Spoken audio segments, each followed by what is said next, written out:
Good evening.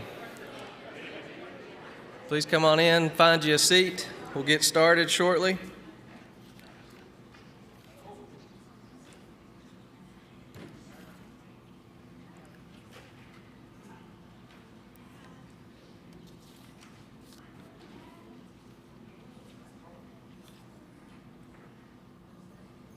Have a few, or just one prayer request it looks like. Carol and Louis Catrone, tragic, died last week from carbon monoxide poisoning at their home. And this is Carol's sister, is a good friend of Mark and Gina Eubank. So please keep this family in your prayers. Some quick announcements before we get started. Don't forget the family picnic is this Sunday. So services will begin earlier at 5 p.m. and then the picnic will be immediately afterwards. This was a note from last Sunday, but I'll just go ahead and announce it again. There are still several food dishes needed, but go ahead and check the list in the back over there in the kitchen and make sure that all our boxes are checked and make sure we have enough food for the picnic.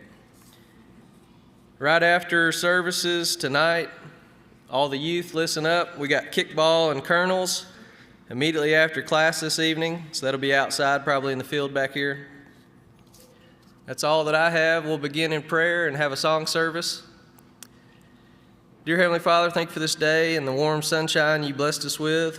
Lord, we are grateful for this midweek study, but help us to not take it for granted, Lord, but to improve ourselves tonight. Help us to have better attitudes, to refocus our goals on you, and to reset our priorities on spiritual matters. Please watch over us all and give us the strength that we need. It's in Christ's name I pray. Amen.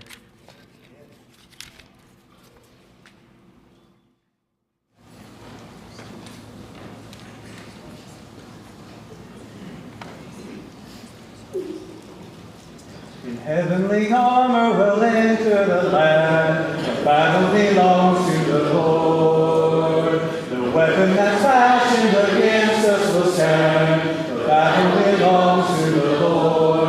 And we sing glory, honor, power, and strength to the Lord. We sing glory, honor, power, and strength to the Lord. When the power of darkness comes in like a flood, the battle belongs to the Lord. He's raised up a standard, the power of his blood. The battle belongs to the Lord. And we sing glory, honor, power, and strength to the Lord.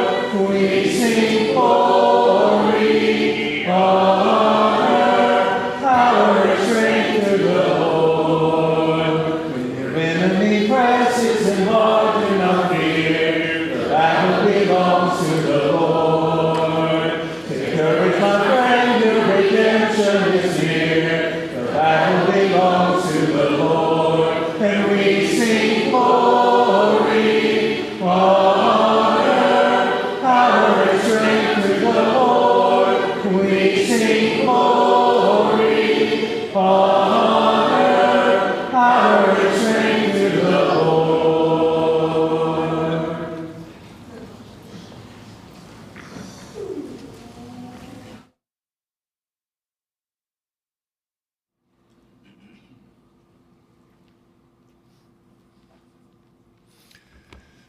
Dustin gave us a great theme for the summer Wednesday devotionals, and consider for a minute what happens in Matthew chapter 11, if you want to get your Bibles there. There were people starting in verse 7 who were talking about, with Jesus talking about John the Baptizer who'd been put in prison. And Jesus asked them a question, what did you go to see? And he talked to them about the work of John and what he was doing. And then he said in verse 16 to, what shall I liken this generation? It's like children sitting in the marketplaces and calling to the companions and saying, we played the flute for you, you didn't dance. We mourned to you, you did not lament. And then notice what he says in verse 18. John came neither eating nor drinking, and they say he has a demon. In other words, he denied things to himself. He lived a life totally different from them, apart from things, and they said, he must be demon-possessed. The Son of Man came eating and drinking. The very things that John did not do, Jesus did. And they say, look, he's a glutton and a wine-bibber. Now, there are only two choices. You're either going to eat and drink or you're not going to eat and drink. I don't know what the other choice is. So if you don't do it, you got a demon. If you do it, you're a glutton and a wine-bibber. There was no other choice. Here's the problem. Notice what Jesus says. A friend of tax collectors and sinners is what he was called, but wisdom is justified by her children. In other words, people who are wise will understand. There is value in denying things in your life of the flesh. That's what John the Baptizer did. He lived a life of denial and sacrifice, and there is value in that. But there is also value in connection with things of this life, even to the point where they said of Jesus, he is a friend of sinners. Well, in that one phrase, I think he encapsulates what this text is talking about.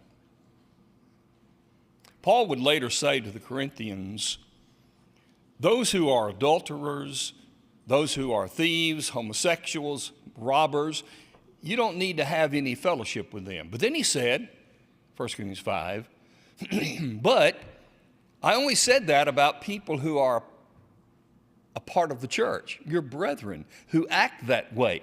Have no fellowship with them.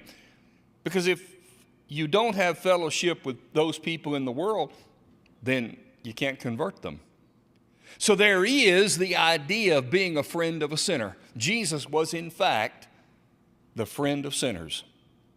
No, he never approved of what they did. But he had enough reaction with them and connection with them to try and teach them what is right. And that's what Jesus did in teaching us.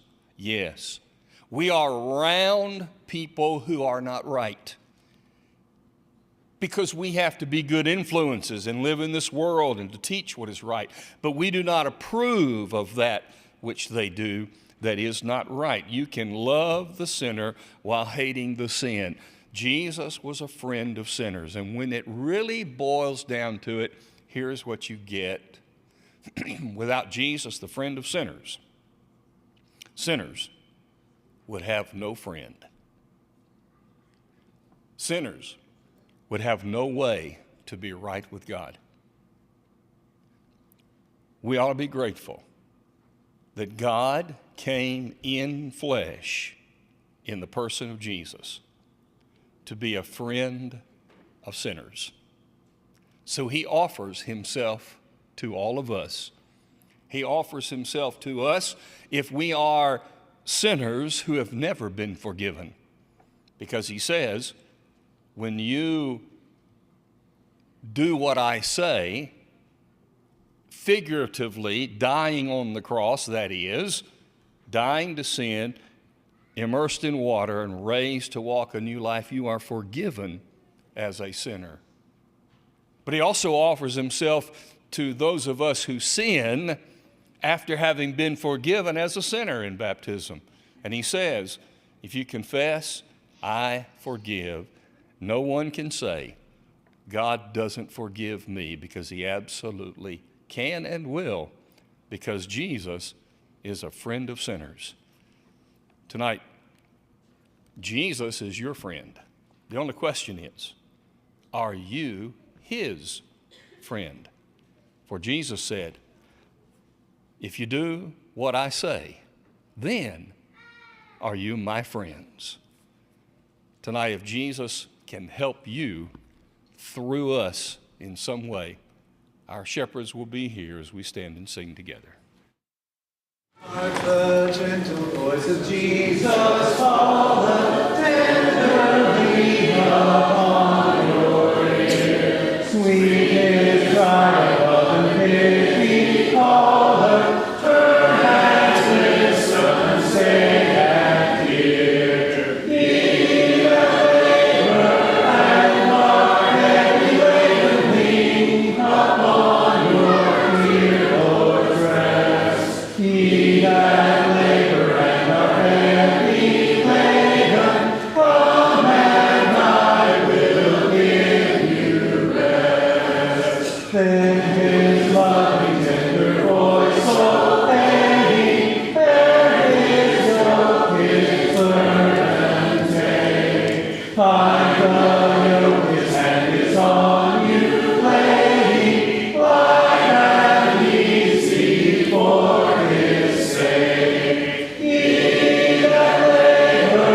and are heavy laden, lean upon your dear Lord's rest. Ye that labor and are heavy laden, come and I will give you rest.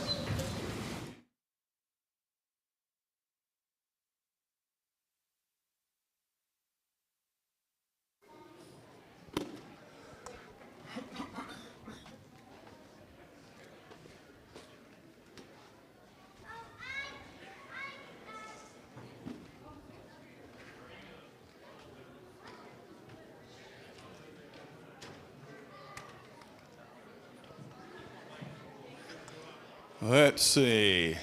Yeah.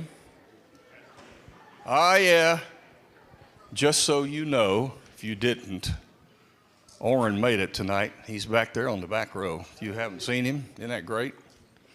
And it's pretty special to us to see him sitting there. So I know he'll want to talk to you. If he has to leave, he's sort of weak, but if he has to leave, that's fine. But you get back there and talk to him. It's just wonderful to see. Okay. I feel like giving a guest speaker introduction.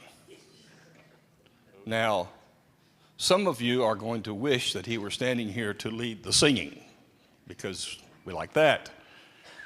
Hopefully, when he's finished, we're all going to say, we're glad he taught. And I think it will be. He's a professional teacher, so I expect it to be good. Robert Jeter, in case you haven't met him yet.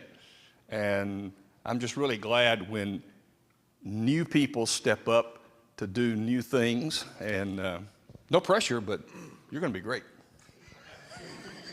Thanks, Mike. Testing. Can anybody hear me okay? In the late 1980s, a research facility was built in southern Arizona. It was called the Biosphere 2. It was 3.14 acres is how much this covered. It was intended to be the largest closed ecological system ever created by man. Why was it designed? To test the viability of supporting and maintaining human life on other planets. Now, with a name like Biosphere 2, we could only imagine that it's probably supposed to be kind of an upgrade to the Biosphere 1. The only problem is they didn't build a Biosphere 1. The Biosphere 1 was supposed to be the Earth.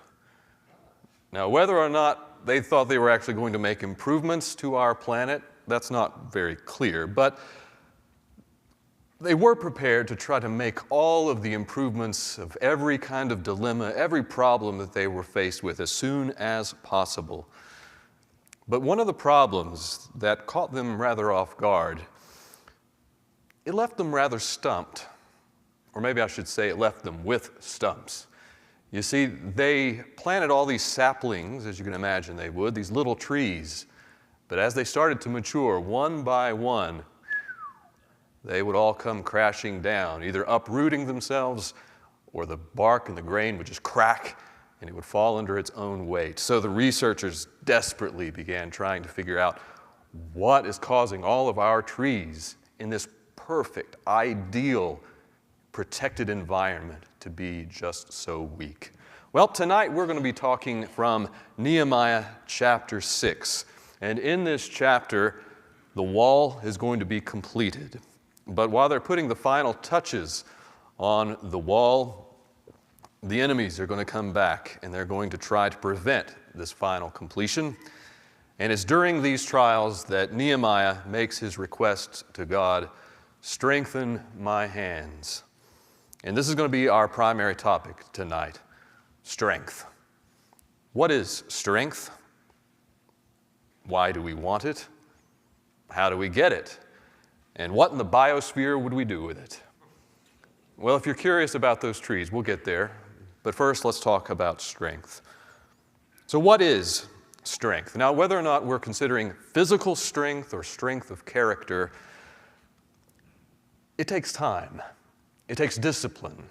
It takes effort. I don't believe anyone believes that physical strength or strength of character is going to come to you overnight. And I find that strength has a lot to do with courage. So what is courage? Courage is our ability to persevere through dangers, through fears, in any kind of difficulty. And I like this word, courage. At its root, it has the word cor, C-O-R. That's Latin for the heart.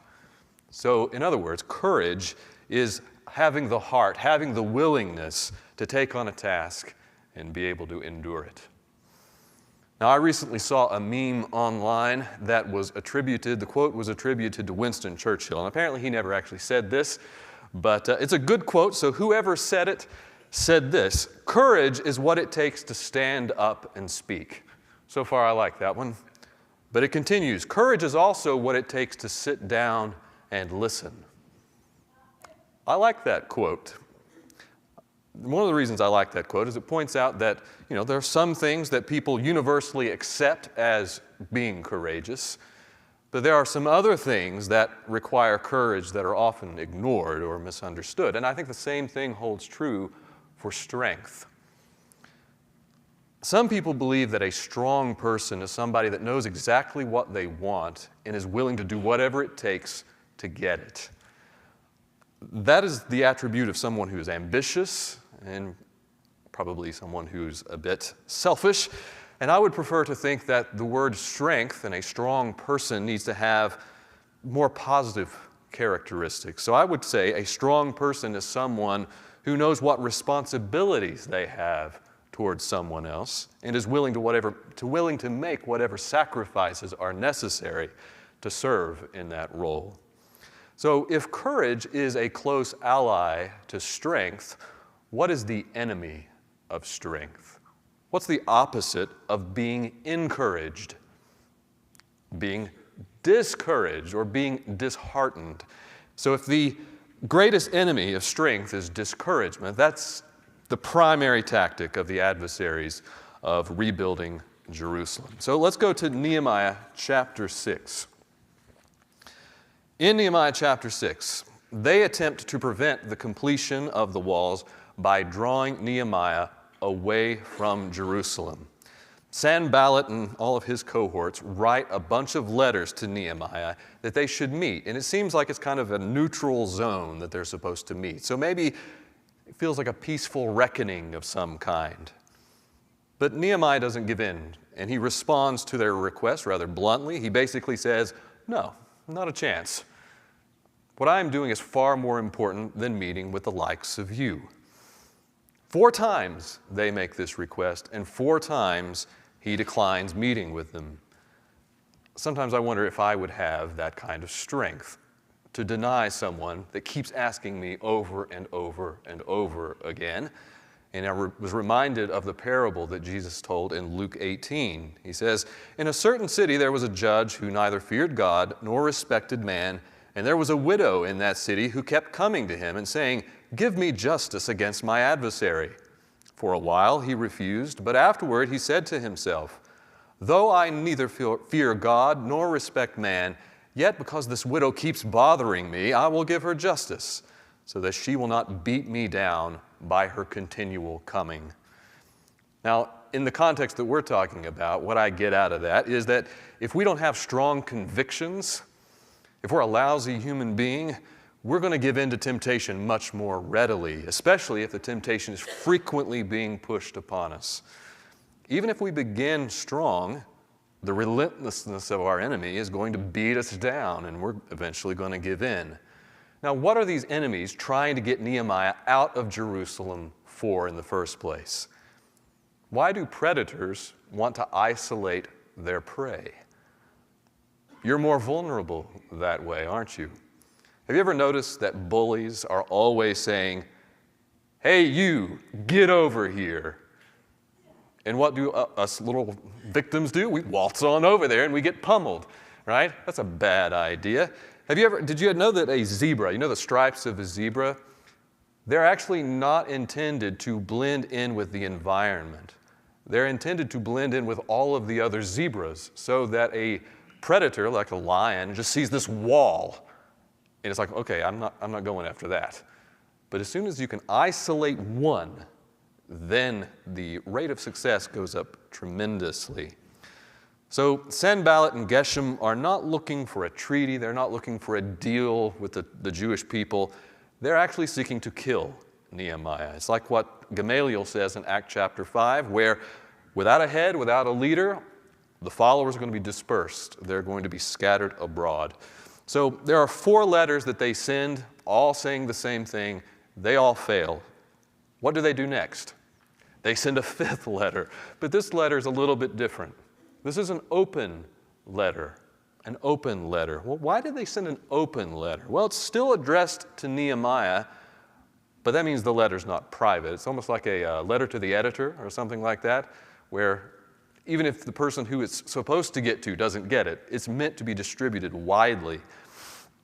So it's allowing people, the Jewish people, it's also allowing the other nations to make their own judgments about Nehemiah's positions and what he's doing. But it's based on that very propagandistic and biased letter that they have supplied. So in short, they're trying to rile up the people against Nehemiah. We could compare this to 2 Kings chapter 18. If you'll remember that story, the Rabshakeh, on behalf of the king of Assyria, is berating the Jewish people in the language of Judah. And he's doing that so all of them can hear in what dire straits they're going to be in. So starting in 2 Kings 18, verse 26, it says, "Then Eliakim, the son of Hilkiah, and Shebna and Joah said to the Rabshakeh, 'Please speak to your servants in Aramaic, for we understand it. Do not speak to us in the language of Judah within the hearing of the people who are on the wall.'" In other words, speak privately to us. Do not speak and broadcast this to everybody. We don't want them to hear this. But the Rabshakeh says to them, "Has my master sent me to speak these words to your master and to you, and not to the men sitting on the wall who are doomed with you to eat their own dung and drink their own urine?" Yeah, so enemies are often going to find success by bypassing a strong leader and trying to discourage individual people. So what falsehood is that open letter trying to spread about Nehemiah? Well, the open letter reads in part something like this: "Rumor has it that you are going to rebel against the king. Your goal is to set yourself up as the king." So before the king inevitably hears about this, granted probably from us, let's schedule a meeting and sort this thing out. This is further evidence, I think, that most meetings are a bad idea. But what's Nehemiah going to do here? Nehemiah was the cupbearer. He was in a very privileged and a very trustworthy position. Is he going to take this lying down? Surely he's not going to allow all these fiends to sully his bad name with the king. This is a very similar tactic to what was used in Ezra chapter 4. Those who sought to prevent the rebuilding of the temple sent a letter to the king. And they said, if you allow this city to be rebuilt, they're going to rebel against you. They're going to stop paying taxes.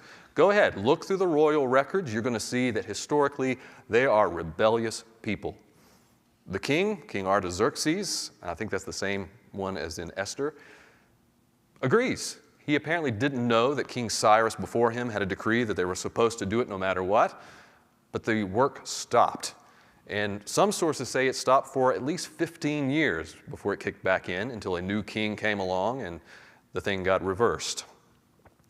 So how does Nehemiah respond to this accusation of treason in this open letter? Well, in much of the same way as he did before. He says, y'all are just making this up. There's no truth in it. And Nehemiah reports why they wrote this letter. In chapter 6, verse 9, he says, they're just trying to scare us. They think that we're going to be too weak to work and we'll never finish repairing the wall. So go Nehemiah, yeah? I mean, he's just knocking them down left and right. But why did Sanballat and Geshem think this would work? Surely Nehemiah, with the position he had held close to the king, would be able to quell any rumors that had made it to the king. Well, I don't think this was actually supposed to be going towards Nehemiah or the king. It was directed to the people, the Jewish people, because the same enemies 2 chapters earlier in chapter 4 had greater success when they were trying to convince the Jewish people that all was going to be lost. They convinced the people of Judah that the strength of the workers is failing. There's too much rubble. There's no chance of success here. And then the Jews that lived closest to the enemy were in constant fear because they said, they are ready to attack us in every direction. How did Nehemiah respond to those fears? Well, he armed the people, and he told them this: don't be afraid. Remember the Lord, who is great and awesome. Fight for your families and homes. Do you notice that his instruction there, his reliance on God, doesn't suggest that we're not going to have to work and going to have to fight? Back in chapter 6, Nehemiah is reacting to all of these letters, and he asks God to strengthen his hands. Do you think Nehemiah sat around waiting to feel strong before he continued? I do not get that sense. I believe Nehemiah was consistently on task. I believe he knew that God's deliverance was coming, and he had to work to achieve it. So we can compare that to another individual in the Old Testament, Elijah. In 1 Kings chapter 18, Elijah acts as the sole prophet of God. He stands up against the prophets of Baal in what I think is one of the most incredible stories in the Old Testament. And after the power of the Lord is put on full display before all the people, the followers of Baal are put to shame, and all the people fall on their faces and say, the Lord, He is God. The Lord, He is God. Elijah tells them to seize the prophets of Baal, and they do. And soon Ahab and Jezebel find out that Elijah has put to death all of the prophets of Baal. How do they react? They threaten to kill Elijah. So Elijah flees. He asks God, just let me die. Just let me die. I am alone. The people of Israel have killed all of the other prophets. I am left alone, and now they're seeking to kill me. Just let me die. So he goes and hides in a cave. Twice, God calls him and says, what are you doing here, Elijah? And Elijah responds and says, while I have been loyal to the Lord, the people, they have forsaken your covenant. They've killed the prophets. I'm alone, and now they seek to kill me as well. Do you think that Elijah had a weak faith? I have a hard time thinking that he had a weak faith. Do you remember in 2 Kings chapter 1, not long after Ahab dies, Ahaziah, the king of Samaria, sends for Elijah, twice a captain with 50 men. Can you imagine 50 soldiers coming at you to summon you? And they say, O man of God, the king orders you to come down quickly. How did Elijah respond? If I am a man of God, let fire come down from heaven and consume you. And it happened twice. Knocked out 102 people. A lack of faith was not Elijah's problem. What I think Elijah suffered with was that he was easily discouraged. James chapter 5, verse 17 says, Elijah was a man like us. He prayed fervently that it might not rain, and for 3.5 years it did not rain on the earth. Elijah was a man like us. I would have never thought of that phrase. Reading about Elijah, I don't see him as being like me. But some translations read, Elijah was a man subject to passions as we are. I think that's the King James Version. So what passion was Elijah subject to? Well, I think in part he was prone to discouragement, like so many of us are. Now, following the second time that Elijah answers God about why he's hiding in the cave, God tells him, I'm not finished with you yet. I have the following things I still need you to do. The last one that he lists is anointing Elisha as his successor. So in other words, he tells Elijah, get busy, go to work. Don't just sit around here. Get busy. So whenever it feels like there are too many obstacles to continue, that it might as well just give up, we need to find courage. We need to learn how to persevere through the hardships. As far as I'm concerned, the only remedy for the burden of discouragement is work, is to get busy. I've experienced this firsthand in my field.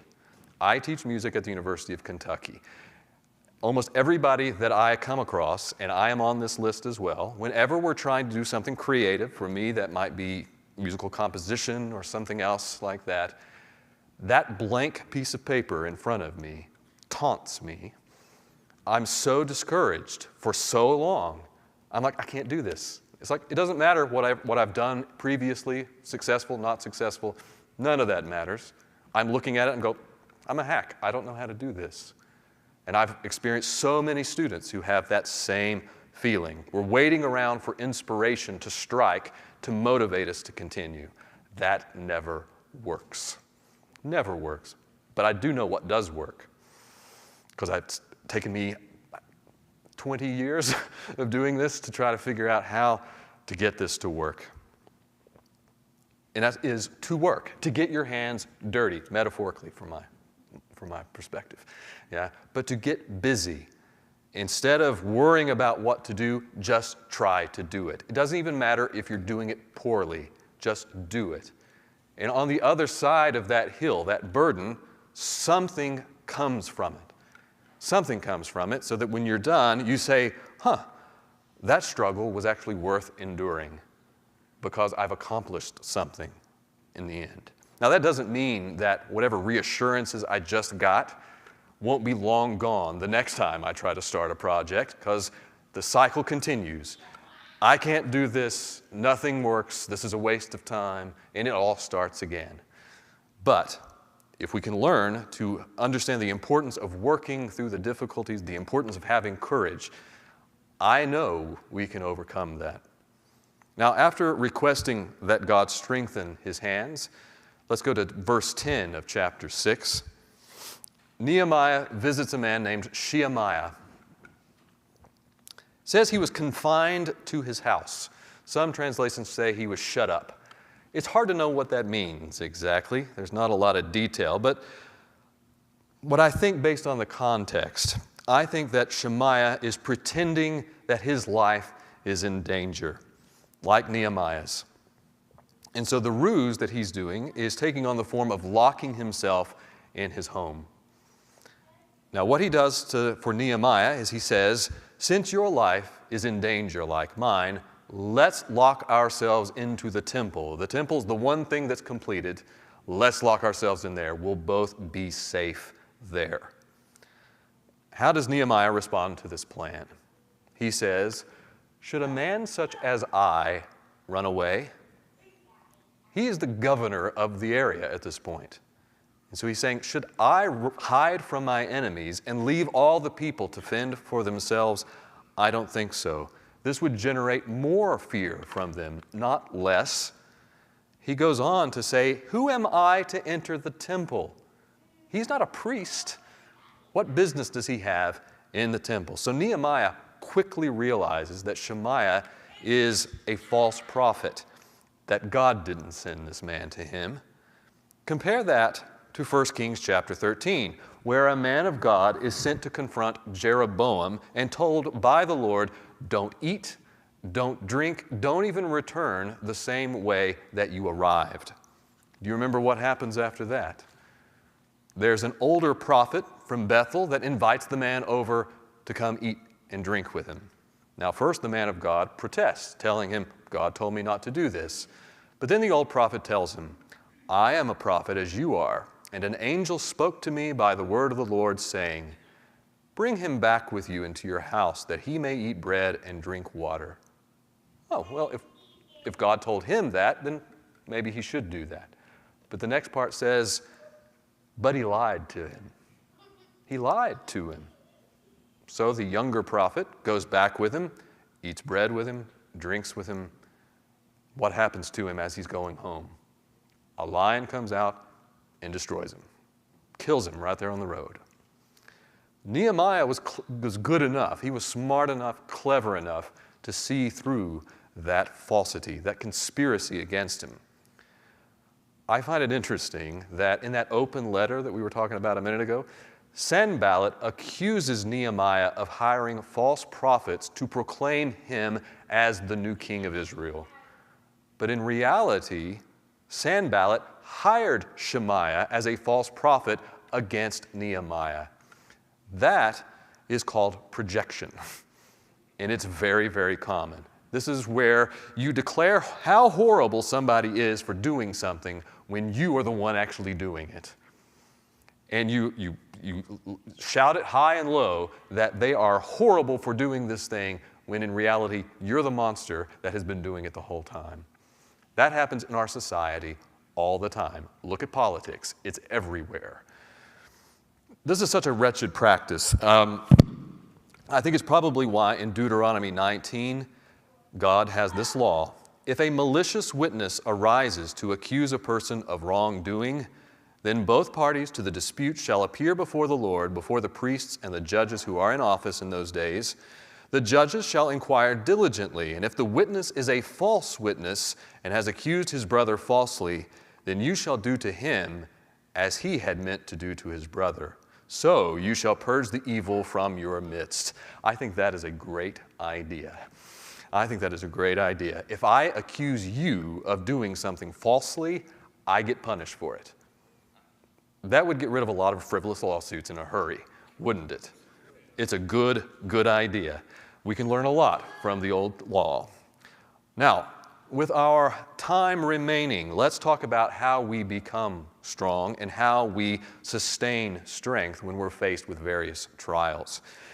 Do you remember why Daniel was thrown into the lion's den? Well, Daniel was a captive, first in the Babylonian Empire and then the Medo-Persian empires. He was on his way to become second in command over the entire kingdom, only second to the king.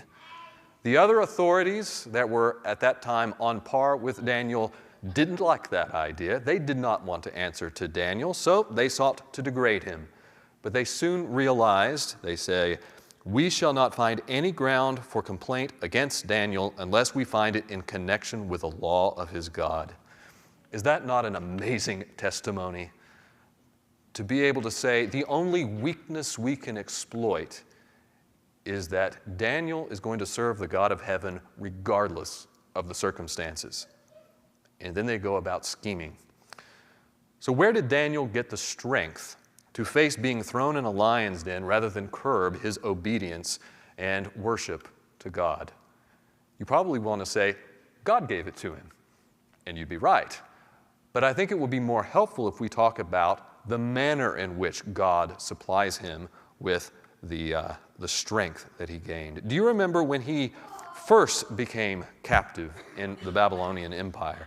He and several of the other young men were going to be put to service directly to the king. And that meant that there was a long preparation period before they could come in front of the king. But they also were given some of the food and some of the drink straight off of the table of the king. That sounds like a pretty sweet deal. But Daniel points out that some of that food wasn't clean, and it would defile him if he ate of it. I think that this would have been a very easy time for Daniel to give in It's like a lot of college students when they first go out on their own and little things start to creep in. They're like, well, in the big stuff, yeah, I'll still worship God, I'll still go to church, but some of these little things, the dietary restrictions in the old law, that, I can hear Daniel saying, this is the only food I have. I'm going to have to eat this to survive. What other options do I have? Well, he found another option because he was not going to disobey God. He was not going to defile himself. But as you know, it doesn't work out that way where you say, okay, in these things I'm going to bend, but in the bigger things I'm not going to bend. Cutting corners in the foundation never gives strength to the structure. Okay, we have to be firm on smaller issues in order to have the strength to be strong on the bigger issues. So how do we obtain strength? I believe that strength comes from measured resistance. Training, physical or character, all of those come from measured resistance. In James chapter 1, it says, "Count it all what, my brothers, when you meet various trials? Joy, joy, for you know that the testing of your faith produces steadfastness." Who considers trials a joy? Why should we do that? Because it's practice. It's an opportunity that, this is going to set me up for something bigger later down the road. You can see that when the temptation comes on you, if I overcome that one, that means I'm going to be ready for something harder down the road. Now, not too long ago in this class, maybe it was over VBS at first, we talked about the parable of the talents in Matthew chapter 25. Do you remember how many talents the 5-talented man ended up with? 11. The 5 he began with, the 5 he gained, plus the 1 that the 1-talented man didn't do anything with. He ended up with 11. I'm speculating wildly here, but I think that if the 5-talented man had just been given 11 to start with, he might have ended up like the 1-talented man and said, this is way too much. This is more than I can possibly bear. This is way too much money. What can I do with that? And he might hide it and say, I just hope it's there when I'm done. But he didn't. He learned to wield the 5 talents that he had properly. Now, after that, he's able to wield 11 more successfully. At the end of the parable, Jesus says, for to everyone who has will be more, for to everyone who has will more be given, and he will have an abundance. I didn't know what that meant for a long time, and maybe I still don't, but I think it might mean this. If we use the parables that God has given us properly, it will likely awaken other talents that have lied dormant within us. So we use what God gives us that's clear, and it ends up building into more and more skills and more talents as we progress. Carl Jung, probably didn't expect him to come into play here. This is a great quote by Carl Jung. It says, "The greater the contrast, the greater the potential. Great energy only comes from a correspondingly great tension between opposites."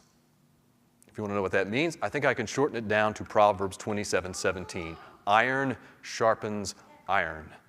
Iron sharpens iron. In other words, our potential strength is a direct relation to the resistance to the trials and the temptations that we're subjected to. I think it would be foolish for us to think less of someone who experiences certain temptations that we can't relate to.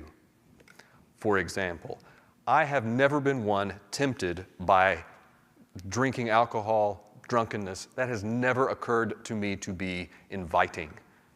I have suffered with many other temptations other than those, but that one has never been one. It would be easy for me to see myself looking at someone who has given in to that temptation and think, they are so weak. Why are they, I can't believe I would never do that. And maybe I'm right. Maybe I would never do that. Meanwhile, they're not struggling with all the stuff that I'm tripping over down the road. So it's not a good idea for us to look down on people just because they give in to a temptation. What that actually means is that someone who faces a lot of temptations, it doesn't mean they're weak. It means they have a lot of potential for strength. And we would be much better served encouraging them to meet their potential rather than criticizing their weaknesses. If we don't feel the pressure of temptation, if you're like, I don't really feel very tempted to do anything wrong, that probably means we don't have a lot of potential. There's not much use to us. We're not a threat.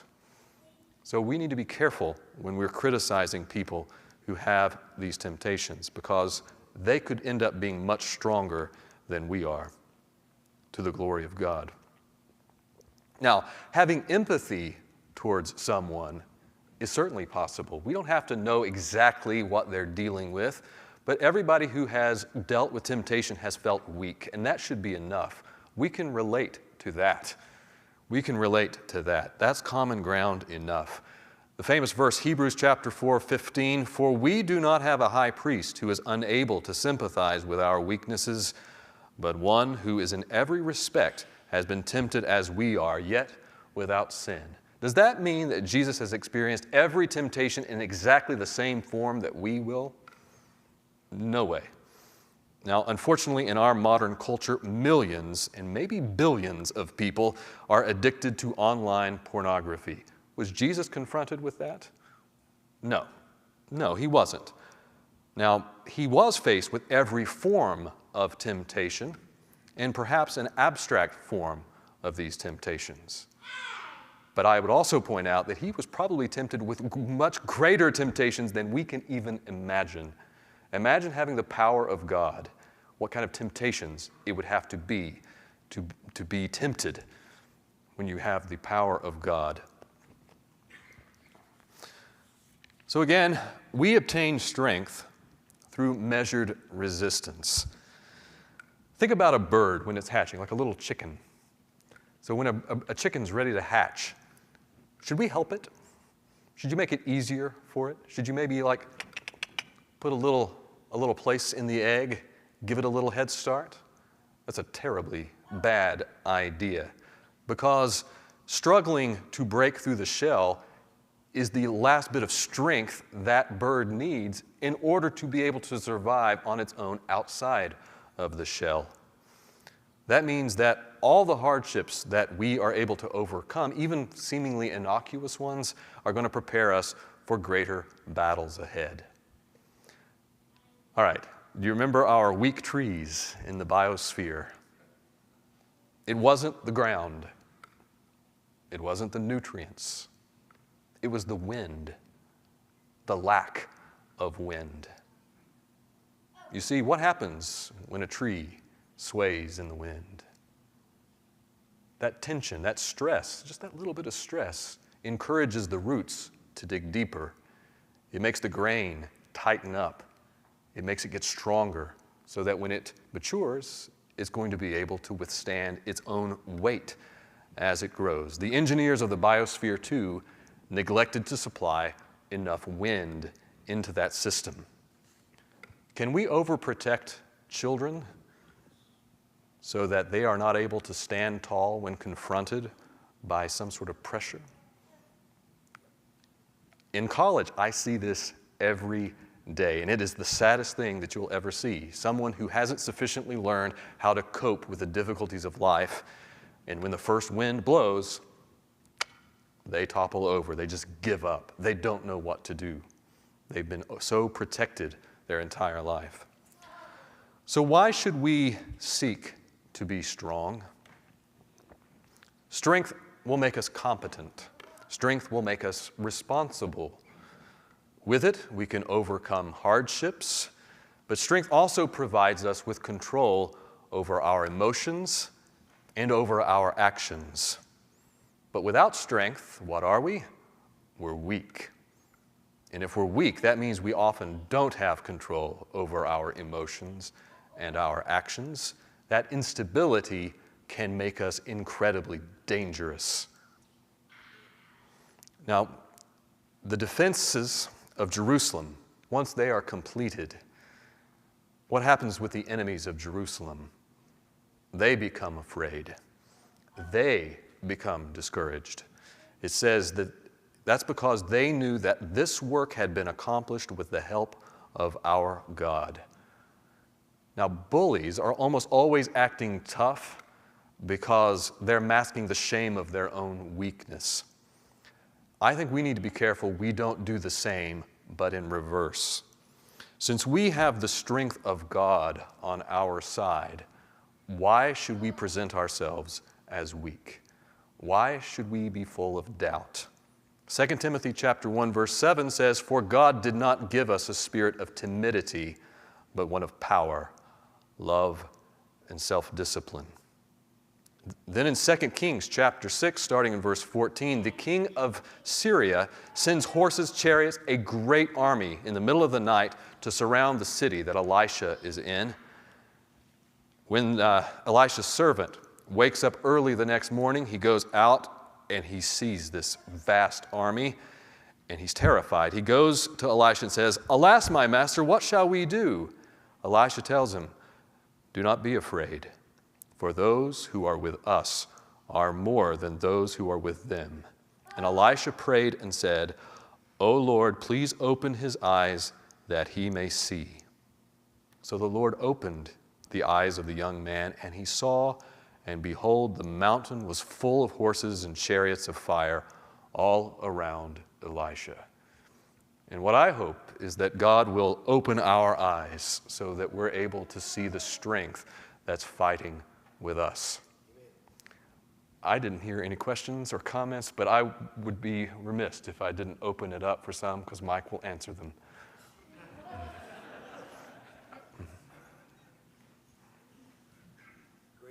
Yes? I was thinking of the analogy you gave of the lines, the staff lines on a paper being blank and wanting to fill it with song, starting with Siegel that way, with nothing on the page but the lines. It's so much like, wow, we go through a course every day, needing to go forward, but we're discouraged. But when we focus on that discouragement too much, then everything looks discouraging because life attracts life. And so then we become even more discouraged. So we have to remember to look beyond that discouragement and see the lines filled and then start filling them in. That's an excellent point. A little leaven leavens the whole lump. Right? So a little discouragement, and then if you just focus on that and allow that to foster, it'll take over your entire life. And it happens a lot. Anybody else? Well, God bless you. I thank you so much. Thank you for your attention.